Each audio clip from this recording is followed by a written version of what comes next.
एक गुरु का एक शिष्य बहुत ही परेशान था। उसका मन कभी भी ध्यान में नहीं लगता था। वह बहुत कोशिश करता लेकिन वो कभी सफल नहीं हो पाता था। जब भी वो ध्यान करने बैठता तो उसका मन कहीं और चला जाता था। तब उसने ये बात अपने गुरु से पूछने का निर्णय लिया और जब गुरु अपने कुटिया में बैठे ध्यान कर रहे थे तब वह शिष्य उनके पास गया और गुरु के ध्यान से बाहर आने का इंतजार करने लगा। कुछ समय बाद जब गुरु ने आंखें खोली तो शिष्य ने उनसे पूछा कि गुरुदेव, मैं क्या करूं? मेरा मन कहीं नहीं लगता। मेरे मन को मैं शांत करना चाहता हूं, लेकिन मेरा मन कहीं नहीं लगता है। मेरा मन कभी शांत नहीं होता है, यह हमेशा भटकता ही रहता है। अब आप ही बताइए कि मैं क्या करूं? गुरु ने शिष्य की सारी बातें सुनी और उन्होंने शिष्य से कहा कि आज मैं तुम्हें एक कहानी सुनाता हूं। इस कहानी को सुनने के बाद तुम्हें तुम्हारे सभी प्रश्नों का उत्तर मिल जाएगा।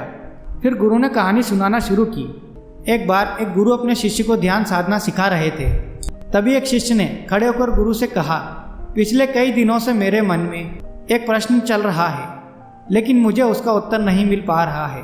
जैसे हम खाना खाते हैं तो हम सबकी भूख मिट जाती है, लेकिन यह ध्यान के संदर्भ में ऐसा क्यों नहीं होता?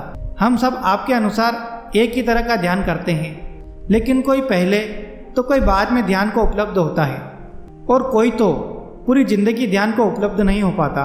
जैसे खाना खाने के बाद सबकी भूख मिट जाती है, ठीक वैसे ही ध्यान से भी हम सबका मन शांत हो जाना चाहिए, लेकिन ऐसा क्यों नहीं होता? इस पर गुरुजी ने कहा कि कल गांव के सबसे बड़े सेठ ने मुझे खाना खाने के लिए बुलाया है, तुम भी मेरे साथ वहाँ चलना। इतना कहकर गुरुजी वहाँ से चले गए। अगले दिन दोनों गुरु और शिष्य सेठ के घर खाना खाने पहुँचे और सेठ की पत्नी ने उन्हें भोजन के लिए बुलाया था। उन दोनों के साथ सेठ भी भोजन के लिए बैठ जाता है। जैसे ही सेठ भोजन का पहला निवाला अपने मुंह के अंदर डालता है तो वह तुरंत गुस्से में आकर भोजन की थाली को उठाकर दूर फेंक देता है और अपने नौकरों पर चिल्लाते हुए कहता है कि कैसा बेकार खाना बनाया है, इसमें बिल्कुल भी स्वाद नहीं है। जल्दी जाओ और मेरे लिए दूसरा भोजन बनाकर लाओ। और वह वहाँ से उठकर चला जाता है। सेठ की पत्नी अपने पति के इस बर्ताव के कारण उन दोनों गुरु और शिष्य से माफ़ी मांगती है और उन दोनों गुरु और शिष्य को बड़े प्रेम से खाना परोसती है। वह दोनों भोजन करते हैं और अंत में गुरुजी अपनी थाली में 2 रोटी छोड़ देते हैं और सेठ की पत्नी को कहते हैं कि बेटी, तुम इन दोनों रोटियों को एक कपड़े में लपेटकर मुझे दे सकती हो क्या? सेठ की पत्नी ने दोनों रोटियों को एक कपड़े में लपेटकर गुरुजी को दे दी और फिर वह दोनों वहाँ से निकल पड़े। रास्ते में गुरुजी ने शिष्य से पूछा कि तुम्हें भोजन कैसा लगा? इस पर शिष्य ने कहा कि भोजन तो बहुत स्वादिष्ट था। गुरुजी ने इस पर पूछा कि बस स्वादिष्ट था और तुम्हें कुछ नहीं लगा? इस पर उसने कहा कि इसके आगे और क्या लग सकता है? भोजन स्वादिष्ट था, उससे मेरा पेट भर गया और इसके आगे क्या अच्छा लग सकता है? तभी गुरुजी ने शिष्य से पूछा कि जब भोजन स्वादिष्ट ही था तो सेठ को भी अच्छा लगना चाहिए था ना, लेकिन उसे तो अच्छा नहीं लगा। आखिर ऐसा क्या हुआ? तब शिष्य ने कहा कि गुरुजी, ये बात तो मुझे भी समझ नहीं आई कि भोजन तो अच्छा था, लेकिन उस सेठ ने उसे क्यों फेंक दिया? मुझे भी कुछ समझ नहीं आ रहा, कृपया आप ही बताएं। गुरु ने कहा कि उसका उत्तर मैं तुम्हें बाद में बताऊंगा, अभी तुम मेरे साथ चुपचाप चलो। चलते चलते गुरु और शिष्य बहुत आगे तक आ गए थे। तभी शिष्य ने पूछा कि गुरुजी, हम कहाँ जा रहे हैं? यह तो हमारे आश्रम का रास्ता नहीं है। गुरु ने कहा कि तुम बस चलते रहो। बहुत दूर चलने के बाद एक पतला सा आदमी गुरुजी के पास आकर उनके पैरों में गिर गया और कहने लगा, हे भगवान, मेरी मदद करो। मैंने पिछले 4 दिनों से कुछ भी नहीं खाया है, कृपया मुझे कुछ खाने को दे दो। गुरु ने उस आदमी को एक पेड़ के नीचे बिठाया और उसे वो रोटियां जो गुरुजी कपड़े में लपेट कर लाए थे उसे दे दी। और जब उस भूखे इंसान ने उन रोटियों को देखा तो उसकी आंखों में एक चमक आ गई। उसने रोटी खाना शुरू किया और उसकी आंखों से आंसुओं की धारा बह रही थी। वह रोता जा रहा था और खाना खाता जा रहा था। साथ ही अपने दोनों हाथों को ऊपर उठाकर कुछ इशारा कर रहा था। शायद वो उस परमात्मा को धन्यवाद दे रहा था इन रोटियों के लिए कि तूने मुझे रोटियां देकर मेरी जान बचा ली। रोटियां खाने के बाद उस व्यक्ति ने फिर गुरु को धन्यवाद किया और वहाँ से जाने लगा। तभी गुरुजी ने उसे रोका और उससे पूछा कि रोटियों का स्वाद कैसा था। उसने कहा, स्वाद तो था ही नहीं, भगवान थे इन रोटियों में, साक्षात परमात्मा थे इन रोटियों में, अमृत था इन रोटियों में। इतना कहकर वह इंसान वहाँ से चला जाता है। उस व्यक्ति के जाते ही गुरु ने शिष्य से कहा, देखो भोजन एक ही था, जो सेठ ने खाया, जो हम दोनों ने खाया और जो उस व्यक्ति ने खाया, लेकिन सेठ को उसमें जरा भी स्वाद नहीं आया। तुम्हें इसमें स्वाद आता है, लेकिन उस इंसान को इसमें स्वाद नहीं आता, बल्कि उसे इसमें जीवन और परमात्मा और अमृत नजर आता है।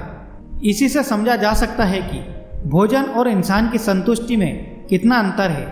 सेठ को इस भोजन में बिल्कुल संतुष्टि नहीं मिली, जबकि तुम्हें थोड़ी सी संतुष्टि मिली, लेकिन उस व्यक्ति को जो बहुत भूखा था इसमें अनंत संतुष्टि मिली। बिल्कुल ऐसा ही ध्यान के संदर्भ में भी होता है। जिसकी जितनी बड़ी चाहत होती है, जिसकी जितनी बड़ी प्यास होती है, भूख होती है, वो उतनी ही जल्दी अपना रास्ता बना लेता है। जिस इंसान के अंदर ध्यान की जितनी बड़ी प्यास होती है, वह उतना ही जल्दी ध्यान को प्राप्त कर लेता है। और फिर गुरु कहते हैं कि तुमने एक और प्रश्न पूछा था कि तुम्हारा मन क्यों नहीं लगता। इस पर शिष्य कहता है कि हाँ गुरुजी, मेरा मन क्यों नहीं लगता। इस पर गुरु कहते हैं कि सबसे पहले तुम यह समझो कि जो लग जाए वह मन नहीं है, क्योंकि मन का काम है भटकना। खासकर जब कोई वस्तु हमारे पास अधिक मात्रा में होती है तो मन उस वस्तु से ऊब जाता है और उससे दूर भागने लगता है। जैसे कि उस सेठ का मन भोजन से दूर भाग रहा था। अगर कोई वस्तु सीमित मात्रा में है तो यह मन उस वस्तु से थोड़ा लगाव रखता है, जैसे कि तुम्हें उस भोजन से थोड़ा बहुत लगाव था, क्योंकि तुम्हें सेठ के यहाँ नहीं तो आश्रम में तो भोजन मिल ही जाता। लेकिन कोई वस्तु आपके पास कम मात्रा में है या फिर है ही नहीं, तो यह मन उसके पीछे भागने शुरू कर देता है और उस वस्तु को हर हाल में पाना चाहता है। लेकिन जब बात हमारे प्राण पर आ जाए, जैसे कि उस गरीब के लिए वह 2 रोटियां, तो हमारा मन वहाँ से गायब हो जाता है। ऐसी स्थिति में मन का कोई अस्तित्व ही नहीं रह जाता। फिर हम भोजन का प्रकार या स्वाद नहीं देखते, जो हमें मिल जाता है हम उसे खा लेते हैं। फिर वह भोजन कैसा भी हो, हमें उसमें रस आने लगता है। और यह बस तब होता है जब मन जैसा कुछ नहीं रहता। हम अपने मन को बहुत अधिक लगाने की कोशिश करते हैं। कोई इसे पढ़ाई में लगाने की कोशिश करता है तो कोई दूसरे कामों में लगाने की कोशिश करता है।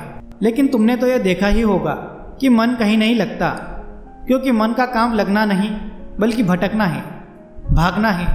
और यह मन लगातार भागता ही रहता है। जो हमारे पास नहीं है उसे पाना चाहता है, और जो हमारे पास है उसे से दूर जाना चाहता है। और जब कोई वस्तु या इंसान हमसे दूर चला जाता है तो यह फिर उसे पाना चाहता है। यह लगातार हमें ऐसे ही भगाता रहता है, क्योंकि यही इसकी मूल प्रवृत्ति है। शिष्य ने गुरु से कहा कि अगर मन का काम भागना ही है तो क्या हम सारी उम्र भागते ही रहते हैं? क्या हम इसे अनंत शांति का अनुभव नहीं करेंगे? इस पर गुरु मुस्कुराए और बोले, अगर जीवन को ध्यान से देखा जाए तो जीवन ऐसा ही है। इंसान जन्म से लेकर मृत्यु तक बस भागता ही रहता है। लेकिन कभी कभी कुछ लोग ऐसे होते हैं जो इस भाग दौड़ भरी जिंदगी से बाहर निकल आते हैं। वो भागना बंद कर देते हैं, क्योंकि वह जीवन की सच्चाई को समझ चुके होते हैं। इसीलिए वह व्यर्थ की चीज़ों के पीछे भागना बंद कर देते हैं, और ऐसा करने के बाद चीज़ें फिर उनके पीछे भागने लगती है। फिर शिष्य ने पूछा कि मन के अंदर की शांति कैसे ला सकते हैं? गुरु ने कहा, इन सारे प्रश्नों का बस एक ही उत्तर है, वह है ध्यान। ध्यान एकाग्रता लाता है और मन इससे विचलित करता है। एक माली जब बागवानी करता है तो वह उसमें खो जाता है।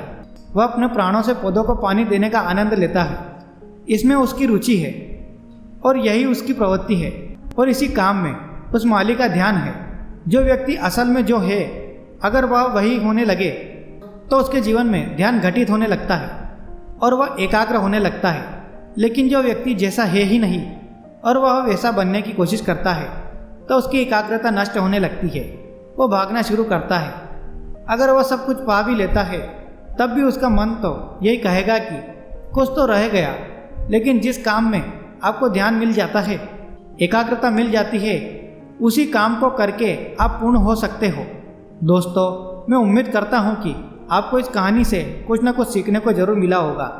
अगर ये वीडियो अच्छा लगा हो तो प्लीज़ लाइक कीजिए और इस चैनल को सब्सक्राइब कीजिए। धन्यवाद दोस्तों।